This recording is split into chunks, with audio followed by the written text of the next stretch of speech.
സ്നേഹം നിറഞ്ഞ ഗുരുക്കന്മാരെ, ജ്യോതിഷ വിശ്വാസികളെ, ഞാനിന്നിവിടെ പറയാൻ പോകുന്നത് രേവതി നക്ഷത്ര ജാതകർക്ക് രാഹുകേതുക്കളുടെ മാറ്റം 2025 മെയ് 19 വരെയുള്ള കാര്യങ്ങളാണ് സംസാരിക്കുന്നത്.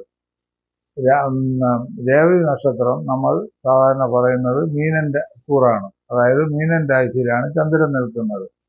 രേവതി നക്ഷത്ര ജാതകർ പൊതുവെ ദൈവ ചൈതന്യവും ദൈവത്വവും പാണ്ഡിത്യവും ചൈതന്യവും ശക്തിയും പ്രസംഗശീലവും കവിതയും കാവ്യവും അഭിനയവും നൃത്തവും എല്ലാം തിളങ്ങി നിൽക്കുന്ന ഒരു സാത്വിക നക്ഷത്രമാകുന്നു. പല എഴുത്തുകാരും കലാകാരന്മാരും അഭിനേത്രികളും എഴുത്തുകാരികളും നമ്മൾ രേവതി നക്ഷത്രത്തിലൂടെയാണ് കണ്ടുവരുന്നത്. അവർക്ക് താൽക്കാലികമായി രാശിയുടെ മീനൻ രാശിയിൽ ചന്ദ്രന്റെ കൂടെ തന്നെയാണ് സർപ്പവും, അതിന്റെ 7-ൽ കേതുവും, കന്നി രാശിയിൽ കേതുവും നിൽക്കുന്നു. ഇവരുടെ രാഹുകേതുക്കൾ ഇനി ഒരു കൊല്ലവും ശിഷ്ടവും വരെ കാണും. അപ്പോൾ അവർക്ക് ഇതുവരെയുള്ള ഈ ചിങ്ങം മുതൽ അവർക്ക് കൂടുതൽ അനുകൂലമായ അവസ്ഥകളിലേക്ക് മെല്ലെ മെല്ലെ കൊണ്ടുവിടും. അവർക്ക് പുതിയ സംരംഭങ്ങൾ തുടങ്ങുവാനും പുതിയ സംരംഭങ്ങൾ വഴി സാമ്പത്തിക നേട്ടം ഉണ്ടാക്കുവാനും പുതിയ കെട്ടിടങ്ങൾ നിർമ്മിക്കുവാനും വിദേശവാസം അനുഭവിക്കാനും വിദേശത്തു നിന്നും ധാരാളം ധനം സമ്പാദിക്കുവാനുള്ള അവസരങ്ങൾ കൈവരികയാണ്. ഇവർക്ക് അതുപോലെ തന്നെ പഠനത്തിന് വളരെ അനുകൂലമായ സമയം. പൊതുവെ പ്രൊഫഷണൽ കോഴ്സുകാർക്ക് അഡ്മിഷൻ കിട്ടുവാനും അതുവഴി പഠിച്ച് വളരെ വിദഗ്ധരും ബുദ്ധിമാന്മാരും ശക്തിമാന്മാരും ആവാനുള്ളതും, അതുപോലെ തന്നെ സ്റ്റൈവൻഡ് പ്രകാരം പഠിത്തവും തൊഴിലും ചെയ്യാനുള്ള അവസരങ്ങൾ വരുന്നു. ബുധന്റെയും ശുക്രന്റെയും നല്ല സ്ഥിതിയും അതുപോലെ തന്നെ വ്യാഴന്റെ സഹായ സ്ഥിതിയും ശനിയുടെ 12-ാം ഇടത്തെ സ്ഥിതിയും ഇവർക്ക് സ്ഥാനം മാറിയുള്ള പഠനങ്ങളും ചെറുപ്പക്കാർക്ക് തൊഴിൽ ലഭിക്കാനുള്ള യോഗഭാഗ്യങ്ങളും അനുഭവമാകുന്നു. പൊതുവെ ഇവർക്ക് രാഹു ലഗ്നത്തിലും കേതു 7-ലും നിൽക്കുന്നു. അപ്പോൾ ഇതുവരെ മുടങ്ങിക്കിടന്ന ഉടമ്പടികളിൽ ലഗ്നത്തിൽ പാവനും 7-ൽ പാവനും നിൽക്കുന്നത് കൊണ്ട് ഇതുവരെ മുടങ്ങിക്കിടന്ന ഉടമ്പടി വ്യവസ്ഥകൾ ഒത്തുതീർപ്പിലൂടെ പൂർണ്ണമാക്കുകയും അതുപോലെ എന്തെങ്കിലും കേസ് വഴക്കുകൾ ഉണ്ടെങ്കിലും അതും ഒരു ഒത്തുതീർപ്പിൽ കൂടെ കാര്യങ്ങളിൽ കൊണ്ടുപോകുവാൻ സഹായിക്കും. സ്ത്രീക്ക് പുരുഷൻ വഴിയും പുരുഷൻ സ്ത്രീ വഴിയും വളരെ അനുകൂലമായ നേട്ടങ്ങൾ ഉണ്ടാക്കും. ചിലരുടെ സമ്മർദ്ദം വഴി ചില രാജ്യങ്ങൾ സഞ്ചരിക്കുവാനും അവിടെ ജോലി നൽകുവാനും സഹായിക്കും. സ്ത്രീ പുരുഷ ഭേദമന്യേ ഇവർക്ക് അനുകൂലമായ കാലഘട്ടം തുടങ്ങുകയാണ്.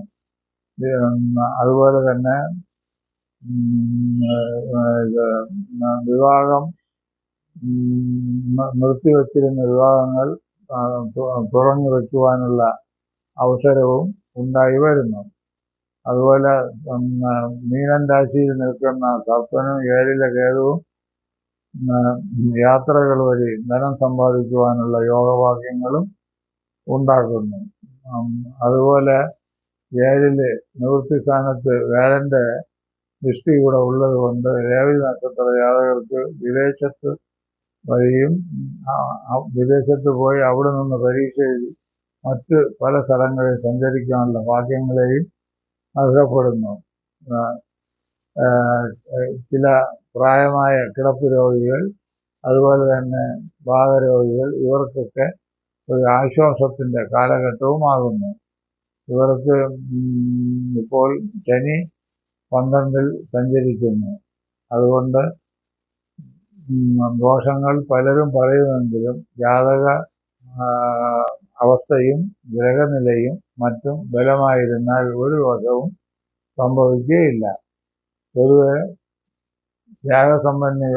ത്യാഗസമ്പന്നരായ ഇവർ ഏത് കാര്യത്തിനും സാഹസികമായ മനസ്സോടുകൂടി കാര്യങ്ങൾ ചെയ്ത് വിജയിച്ചു വരും. കുടുംബത്തിൽ കുഞ്ഞുങ്ങളെ വിവാഹം കഴിക്കുവാൻ മാതാപിതാക്കൾ ശ്രമിക്കുകയാണെങ്കിൽ അവർക്ക് മറ്റ് രീതിയിലുള്ള സാമ്പത്തിക സഹായങ്ങൾ നിമിത്തം വിവാഹത്തിന് ഒരു കരാറുകൾ, ഒത്തുതീർപ്പ്, അതുപോലെ മോതിരം, ഇപ്പോഴത്തെ ലെവലിൽ വളയിടൽ, ഇതിനെല്ലാം പറ്റിയ സമയമാകുന്നു. പിന്നെ ഇവർക്ക് താൽക്കാലികമായി ജലദോഷം, കഫരോഗം എന്നിവ ഇടവിട്ട് ശല്യപ്പെടുത്തും. ഇവർക്ക് നമുക്ക് 3 സ്റ്റേജായി ഇവരെ എടുക്കാം. ആദ്യം 20 വയസ്സ് വരെയുള്ള കാലഘട്ടത്തിൽ പഠനവും പഠനബലവും ഈ കുടുംബത്തിന് പൊതുവെ ഐശ്വര്യം. 20 മുതൽ 40 വരെയുള്ള കാലഘട്ടത്തിൽ കുടുംബത്തിന് സന്തോഷവും മുതിർന്നവർക്ക് അഭിവൃദ്ധിയും മക്കളെ വേണ്ടി പഠനത്തിന് വേണ്ടി വിദേശത്ത് വിടാനും അല്ലെങ്കിൽ അവർക്ക് ജോലിക്ക് വേണ്ടിയുള്ള ശ്രദ്ധയും എല്ലാം ചെയ്യേണ്ട കാലമാണ്. അതുപോലെ മുതിർന്നവരുടെ ഉദ്യോഗം വളരെ ഐശ്വര്യങ്ങൾ കൊടുക്കും. അവർക്ക് സ്ഥാനഭ്രംശം, ധനലാഭം, പ്രൊമോഷൻ എന്നിവ മുതിർന്നവർക്കുണ്ടാകും. അതുപോലെ ഗ്രഹം നന്നാക്കൽ, ഗ്രഹത്തിൽ ആഭരണാദി ലാഭങ്ങൾ വാങ്ങാനുള്ള ഭാഗ്യം, അതുപോലെ ഗ്രഹത്തിൽ നൂതനമായ അലങ്കാരങ്ങൾ എന്നിവ നടത്തുകയും കൃഷിഭൂമി ഉള്ളവർക്ക് കൂടുതൽ പുഷ്ടിപ്പെടുത്തുവാനും ഗ്രഹം വഴിയും അല്ലെങ്കിൽ ദൂരെ കൃഷിഭൂമി ഉള്ളവർക്ക് കൃഷിയിൽ നിന്ന് നഷ്ടം ഇതുവരെ ഉണ്ടായിരുന്നെങ്കിൽ ഇനി ലാഭാവസ്ഥയിലേക്ക് പോകുന്നതാണ്. അതുപോലെ തന്നെ ഏത് കാര്യവും ഇതുവരെ തടസ്സങ്ങൾ ഉണ്ടായിരുന്നു. ശനിയുടെ അവസ്ഥയും വ്യാഴന്റെ അവസ്ഥയും രാഹുവിന്റെ അവസ്ഥയുമാകുന്നു. ഇനി രാഹു കേതുക്കളുടെ നല്ല അവസ്ഥകൾ കൊണ്ട് ഇവർക്ക് മുടങ്ങിയ പല കാര്യങ്ങളും സാധിച്ചെടുക്കാം. ജോലി പ്രതീക്ഷിക്കാതെ ജോലി വന്നു വീഴുക, അതുപോലെ ലൈസൻസുകൾ പുതുക്കി കിട്ടാൻ താമസം വന്നവർക്ക് അത് കിട്ടുക, പിന്നെ സർട്ടിഫിക്കറ്റുകൾക്ക് എന്തെങ്കിലും ന്യൂനത വന്നിട്ടുണ്ടെങ്കിൽ അത് പരിഹരിച്ച് വരും. അതുപോലെ ചെറിയ 1-2 പാർട്ടോ ഒക്കെ എഞ്ചിനീയറിങ്ങിനോ മെഡിസിനോ അല്ലെങ്കിൽ തത്തുല്യമായ പരീക്ഷകളിൽ കിട്ടാനുള്ള മാർക്ക് ലിസ്റ്റുകൾ ലഭിക്കുക, ഇവയെല്ലാം ഈ കാലഘട്ടത്തിൽ നടക്കുന്നതാണ്. അതുപോലെ ഒരേ സമയത്ത് ഒന്നിൽ കൂടുതൽ തൊഴിൽ ചെയ്യുവാനുള്ള യോഗം ഇവർക്കുണ്ടാകും. വിദേശത്ത് പഠിക്കാൻ പോകുന്നവർക്ക് പഠനവും ഒപ്പം അവിടെ ചെറിയ തൊഴിലുകൾ ചെയ്ത് ധനം സമ്പാദിക്കുവാൻ സാധിക്കും. ഇവിടെ വാഹനം കൈകാര്യം ചെയ്യുന്നവരും അതുപോലെ ചെറുകിട കച്ചവടക്കാരും ഒപ്പം വലിയ കച്ചവടക്കാർക്കും ഭാഗ്യ ഐശ്വര്യങ്ങൾ ഉണ്ടാകും. സാമ്പത്തിക നില മെച്ചപ്പെടും. പിന്നെ പൊതുവെ ദൈവനക്ഷത്രവും ഊന്നാളുമായ ഈ നക്ഷത്രത്തിന് ഭാഗ്യ ഐശ്വര്യങ്ങൾ തീർച്ചയായും ധാരാളം ഉണ്ടാകും. രേവതി നക്ഷത്ര ജാതകർ ജനിക്കുന്നത് ബുധദശയിലാണ്. ബുധൻ 4 പാദമുണ്ട്. ആദ്യത്തെ ഭാഗത്തിൽ ജനിച്ചാൽ ബുധൻ പൊതുവെ 17 കൊല്ലമാണ്. ആദ്യത്തെ ഭാഗത്തിൽ ജനിച്ചാൽ 10-14 വയസ്സ് വരെ ബുധദശ കിട്ടും. 2ാം ഭാഗത്തിൽ ജനിച്ചാൽ 10 വയസ്സ് വരെ. 3ാം ഭാഗത്തിൽ 10-നും 5-നകത്ത്. 4ാം ഭാഗത്തിൽ ജനിച്ചാൽ 4-നും 1-നകത്ത്. ഇങ്ങനെ 2ാം നാൾ കൂടെ ആയതുകൊണ്ട് ഇവയ്ക്ക് ചില സന്ധികൾ ഇടവിട്ടുണ്ടാകും. ആ സന്ധികളിൽ ദൈവീകമായ പൂജ, പ്രത്യേകിച്ച് സർപ്പന്റെ കാര്യമാണ് നമ്മൾ ഇവിടെ പറയാൻ പോകുന്നത്. സർപ്പാനുഗ്രഹം ഇവർക്ക് നിർബന്ധമായി വരുത്തിക്കൊള്ളേണ്ടതാണ്. അത് ഇവർ ബുധദശ ഏതാണ്ട് 10 കൊല്ലം വരെ കിട്ടും. അത് കഴിഞ്ഞാൽ കേതുദശ 7 കൊല്ലം. അത് കഴിഞ്ഞാൽ ശുക്രദശ 20 കൊല്ലം.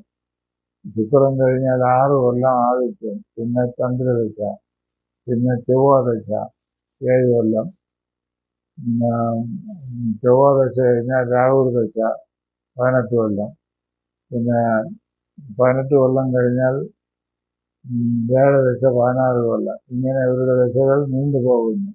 പൊതുവെ ഇവർ ബുധദശയിൽ ജനിക്കുന്നത് കൊണ്ട് മഹാവിഷ്ണുവിനെയും കൃഷ്ണനെയും ഗണപതിയെയും പൂജിച്ചു കൊള്ളുകയും രക്ഷകർത്താക്കൾ മക്കൾക്ക് വേണ്ടുന്ന അർച്ചനകൾ നടത്തിക്കൊള്ളുക.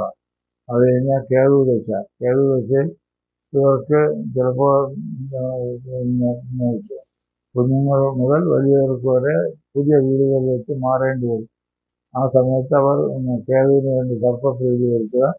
അത് കഴിഞ്ഞ് വരുന്ന ശുക്രദശയിൽ ഗണപതിക്കും ദേവിക്കും യഥാവധി പൂജ ചെയ്യുക. അത് കഴിഞ്ഞാൽ ആദിത്യദശ 6 കൊല്ലം. ആദിത്യദശയിലും ശിവന് വേണ്ടുന്ന പൂജകൾ ചെയ്യുക. അത് കഴിഞ്ഞാൽ ചന്ദ്രദശ 10 കൊല്ലം. ആ ചന്ദ്രദശയിൽ ദേവിക്ക് കുങ്കുമാർച്ചന, രക്തപുഷ്പാഞ്ജലി അർച്ചന, ചില മുടുപ്പറകളിൽ മധുപൂജ എന്ന പൂജ നടത്തുക. പിന്നെ ചൊവ്വാദശ മുരുകനെ പ്രീതി വരുത്തുക. രാഹുർദശയിൽ പുരാതന സർപ്പക്ഷേത്രങ്ങളിൽ പോയി നാഗാരാധനകൾ നടത്തുകയും അവരുടെ പ്രീതി വരുത്തുകയും ചെയ്യണം. അത് കഴിഞ്ഞാൽ വ്യാഴദശ, പൊതുവെ വിഷ്ണു ക്ഷേത്ര ദർശനം നടത്തിക്കൊള്ളുക. സർവേശ്വരകാരകനായ വ്യാഴനും നാം എന്നും പ്രാർത്ഥിക്കുന്ന, നാം കാണപ്പെടുന്ന സർവ ശക്തിയുടെയും ആധാരമായ സർപ്പരാജാവിനെയും പൂജകൾ ചെയ്ത് നിങ്ങൾ ഈ എന്തെങ്കിലും സർപ്പദോഷങ്ങൾ നിങ്ങളുടെ ജാതകത്തിൽ ഉണ്ടെങ്കിൽ അത് മാറ്റി പൂർണ്ണനായി നല്ല ഐശ്വര്യങ്ങൾ വരട്ടെ എന്ന് പ്രാർത്ഥിച്ചുകൊണ്ട് മലയൻകീഴ്